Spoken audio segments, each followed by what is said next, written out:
Hello dear students, मैं प्रवीण दुबे प्रगति institute के YouTube channel पर आप सबका स्वागत करता हूं।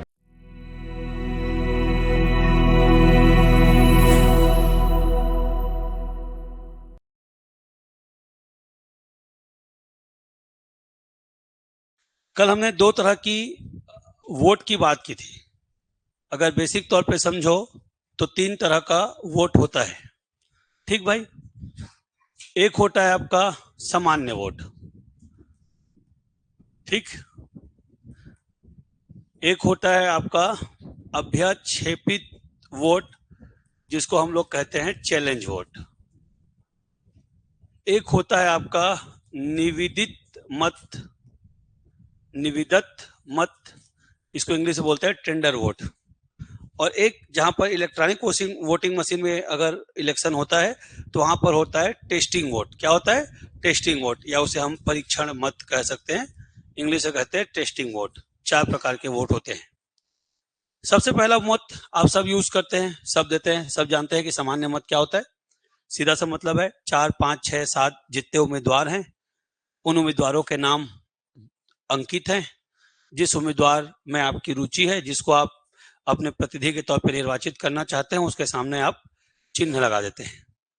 अब ये दो प्रकार से होता है मतदान। एक होता है ईवीएम मशीन से और एक होता है मतपत्र से। ईवीएम मशीन में जो मशीन होती है उसको आप बैलेट यूनिट कहते हो, ठीक। इस तरह की संरचना में होता है बैलेट यूनिट। और बैलेट यूनिट में यहाँ पर आपका बटन बने होते हैं नीले कलर के। सामने में यहाँ पर उस प्रत्याशी का नाम जो कैंडिडेट है, और जिस भी छाप में खड़ा है, कमल, पंजा, हाथी, झाड़ू, उस सब का छाप बना होता है, ठीक। आपको जिस कैंडिडेट को चुनना है उस कैंडिडेट के सामने जनरली एक बैलेट यूनिट में 16 लोग का नाम आता है। यदि 16 उम्मीदवार हैं तो एक ही बैलेट यूनिट होगा, 16 से ज्यादा है तो 2 बैलेट यूनिट होगा। 2 बैलेट यूनिट को कनेक्ट कर देते हैं, ठीक। जिस आप व्यक्ति को देना है आप उसके सामने गए, नीला बटन को दबाए, वोट पड़ गई और इस तरह से आपने अपना मतदान दे दिया। इस तरह का वोट क्या कहलाता है? सामान्य मत। क्लियर हो गया बात? ये ईवीएम मशीन से हम विधानसभा और लोकसभा का चुनाव में मतदान करते हैं। लेकिन जब पंचायत का चुनाव का बारी आता है तो मतपत्र का प्रयोग होता है। मतपत्र के प्रयोग करने का सिर्फ इतना कारण है कि यहाँ पर मतदाता जब जाता है इसमें विधानसभा लोकसभा में, तो मतदाता के पास केवल एक ही पद के लिए चुनाव करके वोट देना होता है, अपने क्षेत्र के विधायक के लिए, बस एक बार। अभी जब एक साथ इलेक्शंस की बारी आ रही है तो पता नहीं कैसे सिस्टम होगा, अभी तो नहीं समझ में आ रहा है। पर आप बात को समझिए कि जब हम पंचायत में जाते हैं तो पंचायत में जो मतपत्र होता है उसमें एक साथ 4 लोग को वोट देना होता है। तो अब 4 अलग अलग मशीन तो लगा नहीं सकते, मशीनों की उतनी उपलब्धता नहीं है। और अगर मशीन की उपलब्धता यदि आप करा भी लिए तो आपने अभी तक लोगों को अवेयर नहीं किया है कि कैसे कैसे वोट डालना है, ठीक है।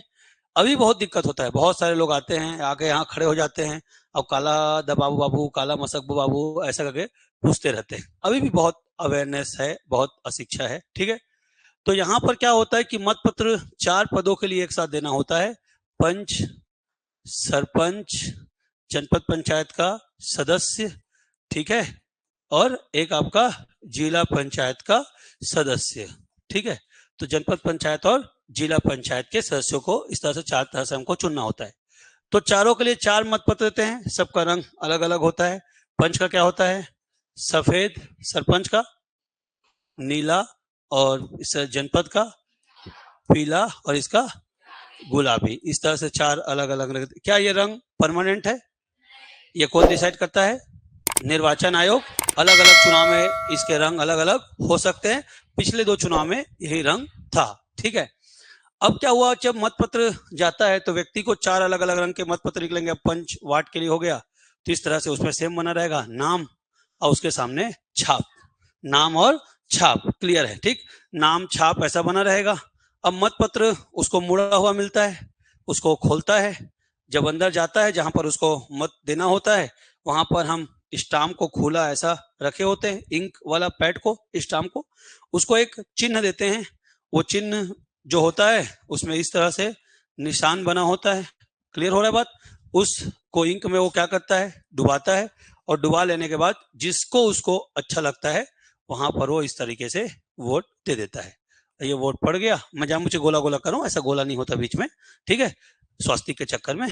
तो उस तरह से उसको वोट पड़ जाता है, और वोट पड़ जाता है और वो वोट काउंट होती है। पर मान लीजिए एक पंच के लिए हो गया, ये सरपंच के लिए हो गया, ऐसा 4 बार 4 अलग अलग मत पत्र में निशान एक आदमी को लगाना होता है। तो ये मत पत्र में इस तरह का जो मत दिया जाता है वो क्या कहलाता है, आपका सामान्य मत। क्लियर हो गया बात? यही मत अगर मान लीजिए किसी व्यक्ति ने इस तरह से दिया, ये आपका ऐसा ऐसा, तो इस कंडीशन में डाउट में आता है कि किसके पक्ष में आएगा, यहां पर ये मतभेद की स्थिति बनती है। सामान्य मत देने का जो प्रोसेस है, कल मैंने आपको समझाया था किस तरह से मतदान कक्ष की संरचना होती है। मतदान कक्ष की संरचना में जो यहाँ पर बैठा होता है वो पोलिंग ऑफिसर होता है, ठीक है। उसके बाद यहाँ पर 3 लोग बैठे होते हैं, पोलिंग ऑफिसर 1, पोलिंग ऑफिसर 2 और पोलिंग ऑफिसर 3, और जो ये होता है वो प्रिसाइडिंग ऑफिसर होता है। इस साइड में लाइन से एजेंट बैठे होते हैं, उतने एजेंट बैठेंगे जितने कैंडिडेट हो सकते हैं मैक्सिमम, ठीक। अब मतदाता इस तरह से लाइन लगकर वोट देने आते हैं। पहला मतदाता आया 1 नंबर के पास।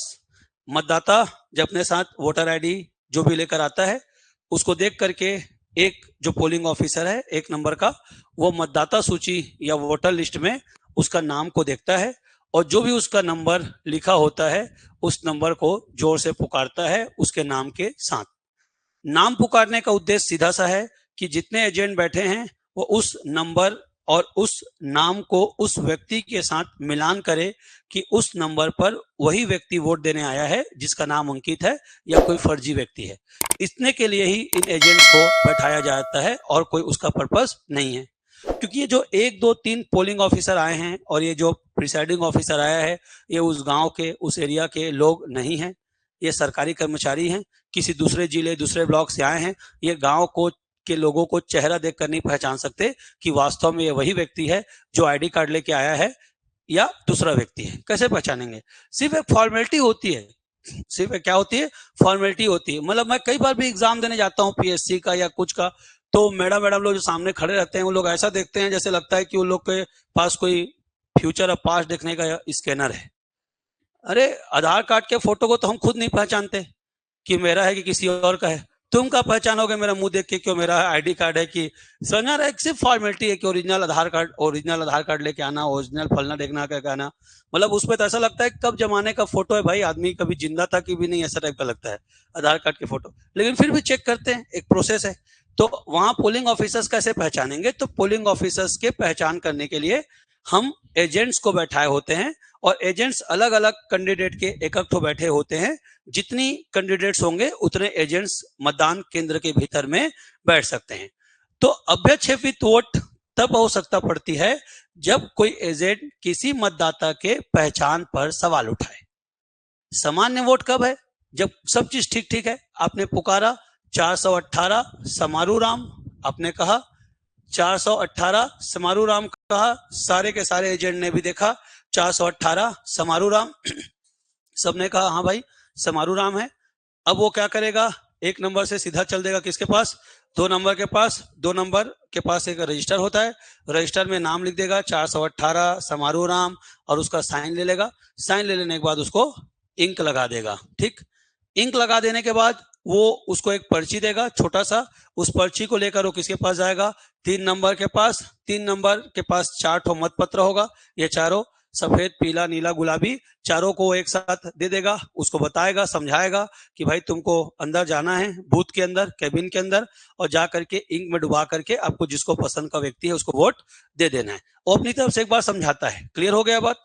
उसके बाद वो वहां से बाजू में कॉर्नर में एक अलग से ऐसा बूथ बना होता है, उस बूथ पर आता है और आकर के अपना वोट दे करके वो वापस चला जाता है। ये सामान्य वोट की प्रोसेस होती है, हम सब इसी वोट से परिचित हैं। लेकिन अब चैलेंज वोट की आवश्यकता कब पड़ती है, ये बात को समझना। चैलेंज वोट कहते हैं, अभ्यक्षेपित वोट कहते हैं कि मान लीजिए 1 नंबर के पास एक व्यक्ति आया, उसने नाम पुकारा मतदान अधिकारी 1 ने कि 418 समारू राम। जैसे ही नाम समारू राम पुकारा गया तो यहाँ पर कोई एजेंट खड़ा हो गया, कोई भी एक एजेंट हो गया, और उसने ऑब्जेक्शन लिया कि ये जो एक नंबर है, जो 418 समारू राम बनकर आया है, ये समारू राम नहीं है, एजेंट कह रहा है। अब एजेंट ने कहा कि समारू राम नहीं है, और मान लो ये व्यक्ति डर गया, भाग गया, तो ठीक है, कोई बात नहीं, फर्जी वोट पड़ने से क्या हो गया, बच गया, भाग गया मान लीजिए, कोई दिक्कत नहीं है।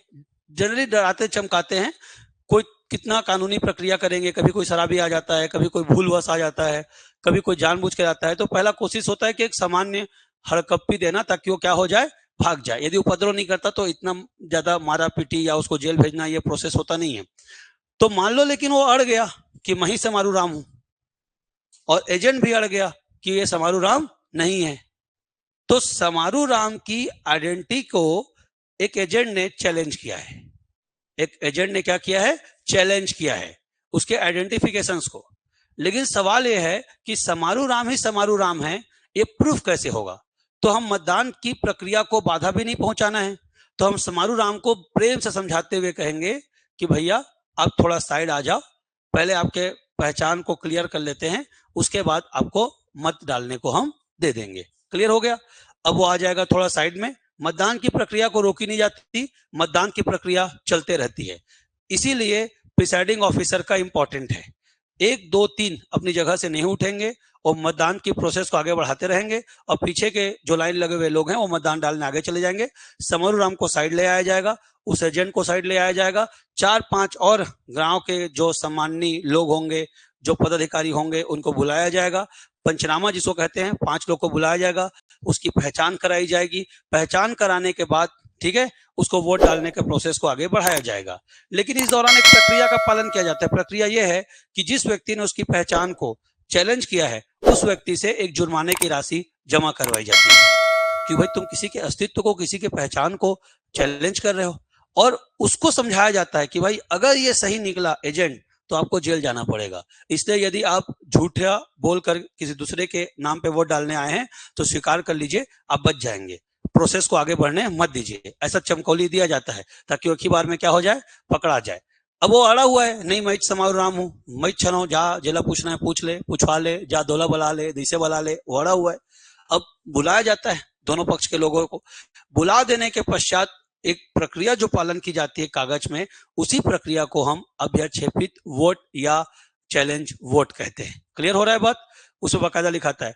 अब उसके बाद 5-7 लोगों को मिलाकर पहचान कराई जाएगी। पहचान में यदि एजेंट जीत गया तो ये व्यक्ति को समारू राम बन के जो आया था वो जाएगा कहाँ, जेल। और अगर पहचान में यह सिद्ध हो गया कि समारू राम यही है, एजेंट गलत था, तो एजेंट को कोई सजा का प्रावधान नहीं है, लेकिन उसे जितनी राशि जमानत के तौर पर रखी है वो पूरी राशि समारू राम को दे दी जाएगी कि भाई क्षमा चाहते हैं, आपके प्रावधान हुआ, और उसको विधिवत क्या करवाया जाएगा, वोट डलवाया जाएगा। यहां तक बात समझ में आ गया? तो जो प्रोसेसिंग का जो सिस्टम है वही कहलाता है क्या, चैलेंज वोट या अभ्यक्षेपित वोट, जो एजेंट की ओर से डाला गया। क्लियर हो गया? पक्का? ये हो गया। अब आता है टेंडर वोट। ठीक, मान लीजिए अपन कंसिडर करते हैं कि 418 समारू राम आया, एक नंबर ने चिल्लाया 418 समारू राम, सब लोगों ने हाँ हाँ कहा, एजेंट लोगों ने भी हाँ कहा, और मतलब हाँ कहता नहीं है कोई, अगर ऑब्जेक्शन ने लिया मतलब ओके ओके है, और समारू राम अपने प्रोसेस से वोट डालकर चला गया। ये मान लो 9 बजे के आसपास आया था, वोट डाल के चला गया, कोई दिक्कत नहीं। 9 बजे के बाद फिर लगातार वोट पड़ते रहे, वोट पड़ गए। वोट पड़ जाने के बाद अचानक से 3 बजे के आसपास एक फिर कैंडिडेट आया, और वो सेम नंबर का मतदान पर्ची लेकर आया। जब वो एक नंबर के पास आया तो एक नंबर फिर देखा और चिल्लाया 418 समारू राम। और जब 418 समारू राम चिल्लाया तो देखा कि मतदाता सूची में तो ये वोट पहले से क्या हो चुका है, पड़ चुका है। मैं पहले बता चुका हूं, मेल है तो क्रॉस करेंगे, फीमेल है तो राइट करेंगे। ठीक, अब पहले से 418 समारू राम का वोट पड़ चुका है। अब यहां पल्ला फड़ा है, वो वोट डाल के जा चुका है। आपने कहा कि भाई आपका तो वोट पड़ गया है, अब वो भड़केगा, मैं कब वोट डाले आया हूं, मैं तो खेत में लुए गए रहा हूं, अभी आए हो खेत लू के बासी खा के आया तो वोट डाले। अब दिक्कत यह है कि ये जो समारू राम आया है यही ओरिजिनल समारू राम है, और इसके पहले कोई समारू राम बन के वोट डाल के जाल चुका है, जिसको ना पोलिंग ऑफिसर पकड़ पाए और ना पीठासीन अधिकारी पकड़ पाए, सॉरी एजेंट पकड़ पाए, और उसका नाम का वोट पड़ चुका है।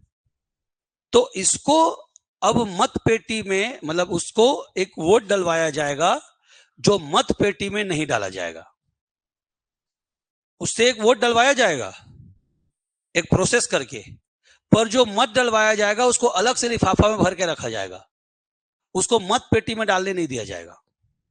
और इसलिए ताकि वो कोई लड़ाई झगड़ा हुल्लड़बाजी ना करे, इसलिए बिना उसको कुछ कहे ये वोट डलवाया जाएगा। क्लियर हो रहा है बात? वो ऑब्जेक्शन लेता है, मैं काबर नहीं डाला, तो कहते हैं बाद में डाल होगा, तो वोट दे दे और फाइनल गिनती में ही ऐसे कहते हैं, और वोट उसको अलग से। ईवीएम मशीन में यदि वोट पड़ता है विधानसभा लोकसभा में, तो भी हम उसको मशीन का बटन दबा नहीं देते, हम उसको मत पत्र में ही वोट देंगे। निवेदित मत पत्र, अब पंचायत में तो मत पत्र में ही चुनाव होता है, तो पंचायत में तो कुछ पता ही नहीं चलता, बाकी लोग भी मत पत्र में वोट डाल रहे हैं, वो भी मत पत्र में वोट डालता है। बस अंतर ये होता है कि बाकी लोग मत पत्र में वोट डालने के बाद उसको मोड़कर मत पेटी में, लोहा के पेटी में डालते हैं, पर इसको हम बोलते हैं कि मत पेटी में आप नहीं डाल सकते, आप इसको हमको दीजिएगा, और उसको अलग से लिफाफा में भरकर रखते हैं। यहां तक बात क्लियर हो गया? पक्का? कोई समस्या तो नहीं है? और ये जो वोट उसको अलग से डलवा कर लिफाफा में रखा जाता है, इसको निवेदित मतपत्र कहते हैं। निवेदित मतपत्र ऐसा मतपत्र है जो एक ही सरल क्रमांक और एक ही नाम से 2 बार पढ़ा है, एक पढ़ के मतपत्र में जा चुका है या इलेक्ट्रॉनिक वोटिंग मशीन में आ गया है, और एक ऐसा है जो उसी के नाम से अब ओरिजिनल व्यक्ति डाला है, पर अब वो कहां है? अलग से लिफाफा में। अब तुम कहोगे कि सर उसको मत पेटी में क्यों नहीं डाला गया? जब उसको वोट डालने का अधिकार दिया गया तो मत पेटी में क्यों नहीं डाला गया? सवाल यह है कि मान लो यदि 100% वोटिंग पड़ गया, 100% वोटिंग पड़ गया, तो ऐसे कैसे हो सकता है कि 100 मतदाता है और वोट 101 निकलेगा? तो इसलिए उसको हम लोग मत पेटी में नहीं डलवाकर अलग से रखते हैं। अगर मान लो 100% वोटिंग पड़ गया तो फिर दिक्कत नहीं हो जाएगा, तो इसलिए अपन ऐसा नहीं करते। क्लियर हो रहा है बात? उसको अलग रखते हैं। यहां तक समझ में आ गया? अब पकड़ ही नहीं पाए क्या कार्रवाई करोगे? कैसे पकड़ने जाओगे? गांव में कौन डाला है, कैसे पकड़ोगे? और चुनाव की प्रक्रिया को निर्विघ्न कराना उद्देश्य है। ठीक है, अब क्लियर हो गया बात? यहाँ चीज में तो चुनाव इस तरह से होता है, प्रैक्टिकली चुनाव, चूंकि हमने कराया है इसलिए हमको पास एक्सपीरियंस है, हर तरह का एक्सपीरियंस है। मैं तो मार खाते खाते बच्चे हैं पंचायत चुनाव में, अच्छा से मार खाते हैं उसमें, उसे पीठासीन दिमाग वाला निकला, गुड़ाखू घसाने के बहाने हमको बचा लिया था, बताया था वो कहानी को, दोनों को ले गया था गुड़ाखू घसाने वाला। हाँ वो पहला इलेक्शन था, उसका ये इलेक्शन था दूसरा, यहाँ वाला वो पंचायत का था, ये अच्छा शायद पहला विधानसभा था फिर पंचायत था, कोई एक था। पर मैं ज्वाइनिंग किया हूं, और ज्वाइनिंग करते बाद मैंने 3 इलेक्शन ड्यूटी की है, 3 इलेक्शन ड्यूटी लाइन से, पंचायत, विधानसभा और लोकसभा, तीनों का अपना अपना एक्सपीरियंस है। क्लियर हो गया? तो यहाँ पर समझ में आ गया निवेदित मतपत्र। अब ये जो टेस्टिंग वोट आया है, ये अभी अभी आया है। ये कैसे आया है कि मैं कमल को दबाता हूं और पंजज को वोट जाता है, ये वाला जो आरोप कोई व्यक्ति लगाया, तो वहां पर टेस्टिंग वोट होता है। तो एक फर्जी वोट पड़ेगी। अब वोट डाला, वो पूरा प्रोसेस पार किया, प्रोसेस करके वोट डाला, अब वोट डालने के बाद वो बाहर निकला, बोला भैया मैं वोट जेला दे रहा हूं, तो नहीं गई साने ला वोट गई से, अब वो पूरा माहौल बना दिया कमरे के अंदर, तो हाँ जेला भी मसक ले, वोट वही जाते, ऐसा वाला, अब माहौल बना दिया। तो माहौल बना दिया तो तुरंत चुनाव की प्रक्रिया रोक दी जाती है, और चुनाव की प्रक्रिया को रोक देने के बाद टेस्ट कराया जाता है पंचनामा के तौर पर। अब फिर से 4-5 लोग को बुलाया जाएगा, पीठासीन जाएगा, वो व्यक्ति आएगा, और 4-5 अलग अलग बटनों को दबा दबा करके देखा जाएगा कि जिस बटन को वोट डाला जा रहा है उसी को वोट जा रहा है या किसी और को जा रहा है, ये देखा जाएगा। तो भाई अब तुम 5 वोट फर्जी डाले ना, 5 वोट 6 वोट, मान लो अगर 16 लोग खड़े हैं तो 16 बार तुम बटन को दबाओगे, तो 16 वोट फर्जी हुआ, 16 वोट क्या हुआ? फर्जी हुआ। और फर्जी वोट को हम लोग क्या बोलेंगे? Testing vote. तो लास्ट में जब टोटल मत लिखाएगा, मान लो टोटल मत लिखाया 90, तो 90 माइनस क्या करेंगे? 16, और 16 करके फिर हम एक्चुअल वोट को लिखेंगे। समझ में आ रहा है कि नहीं आ रहा है? ऐसा होगा। लेकिन उस आदमी को पहले समझाया जाता है, चेक तो करवातस, चुनाव में व्यवधान पड़ा थे, अगर तुम गलत निकले तो जेल। और वहां पे तुरंत सब लोग खड़े रहते हैं, धरे और सही निकला तो चुनाव स्थगित, सही निकला तो चुनाव स्थगित। तो 99% लोग यहीं पे पुका के कहते हैं नहीं नहीं नहीं मैं जेला दबाया होते इसलिए वोट गए कहते हैं। क्लियर हो रहा है बात? 99.99 लोग। और अभी तक तो ऐसा मशीन में धोखा नहीं हुआ है, क्योंकि जब हम मशीन को सुबह शुरू करते हैं 7 बजे यदि वोटिंग है तो 6 बजे के आसपास मॉक पोल कराना होता है। मॉक पोल का मतलब होता है फर्जी मतदान गांव के लोगों के एजेंट के सामने। तो 7 बजे एक्चुअल वोटिंग शुरू होती है, तो 6 बजे छद्म वोटिंग शुरू होती है, जिसको इंग्लिश में मॉक पोल कहते हैं। तो पहले हम लोग वोट डलवाते हैं और सरकार ने नियम बना दिया है कि कम से कम 50 वोट डाले बिना आप आगे नहीं बढ़ सकते। ऐसा नहीं कि 1-2 वोट डाले और आगे बढ़ गए। किसमें? आपके मॉक पोल में मिनिमम 50, बल्कि और ज्यादा है शायद, मुझे एग्जैक्ट याद नहीं आ रहा है। तो अगर कोई नहीं आया तो खुद ही जो लोग चुनाव कराने गए हैं उन्हीं लोग को हर मशीन को एक एक बार दबाना पड़ता है लाइन से 1 घंटा। तो ये हो गया वोट। वोट पड़ जाने की बात करते हैं क्लोज। क्लोज अगर आपने एक बार दबा दिया, गलती से भी यदि क्लोज दब गया तो उसके बाद किसी के माई का लाल में औकात नहीं है कि अगला वोट डाल पाएगा। यहां की बात हो रही है किसमें? इलेक्ट्रॉनिक मशीन में। इसलिए क्लोज बटन को टेप लगा के रखे रहते हैं, पूरा ध्यान लगता है कि गलती से न दबे। जब वोटिंग खत्म हो जाती है तभी क्लोज दबाते हैं। क्लोज दबने के बाद फिर कोई बैलेट इशू नहीं होता। क्लोज दबाने के बाद R for result, R for result. और जब बटन दबाए रहते हैं तो कागज में लिखते जा रहते हैं कि 1 नंबर को 3 बार दबाए हैं, 2 नंबर को 2 बार दबाए हैं, 4 नंबर को 6 बार दबाए हैं। उसके बाद वो डिस्प्ले करते जाता है, 1 को 2 वोट, 2 को 3 वोट, और जितना डिस्प्ले होता है उसको अपने कागज में लिखे रहते हैं, उससे मिलाते जाते हैं कि सही में जितना वोट दिए हैं उतना ही वो डिस्प्ले कर रहा है कि नहीं। और सबके सामने करते हैं गांव वालों के। ये पूरा हो जाने के बाद उसको फिर सी दबाते हैं। इस बार सी का मतलब होता है क्लियर, कि जितने हमने 50 वोट डेमो के लिए डाले थे उसको क्लियर करता है। और क्लियर कर देने के बाद फिर से आर दबाते हैं। तो आर दबाते हैं तो इस बार दिखाता है 0। क्या दिखाता है? 0। और 0 दिखा देने के बाद हम उसको सील पैक करते हैं। और सील पैक करने के बाद मशीन अब वोट के लिए क्या होती है? रेडी होती है। इस पूरे प्रोसेस करने में 1 से 1.25 घंटा लगता है।